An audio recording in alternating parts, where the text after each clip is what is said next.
Good morning. ఎలా ఉన్నారు? నేను చాలా బాగున్నాను అబ్బా. ఈరోజు ఆలు చికెన్ రెండు కలిపి కర్రీ చేస్తున్నాను. సూపర్గా ఉంటుంది. ఎమ్మి కాంబినేషన్ సూపర్గా ఉంటుంది. ఒకసారి ట్రై చేయండి.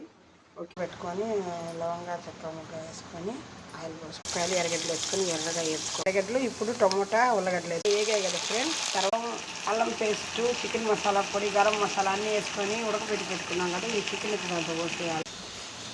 ఒకసారి ఇట్లా కలుపుకొని ఉప్పు చూసుకొని మూత పెట్టేస్తే ఎంతో టేస్టీ అయినా ఉల్లగడ్డ చికెన్ కర్రీ రెడీ. ఎంతో టేస్టీ అయినా ఎమ్మి అయినా స్పైసీ అయినా ఉల్లగడ్డ చికెన్ కర్రీ రెడీ. ఓకేనా? దోశలోకి కానీ పూరీలోకి కానీ చపాతీలోకి కానీ సూపర్గా ఉంటుంది ఈ కర్రీ.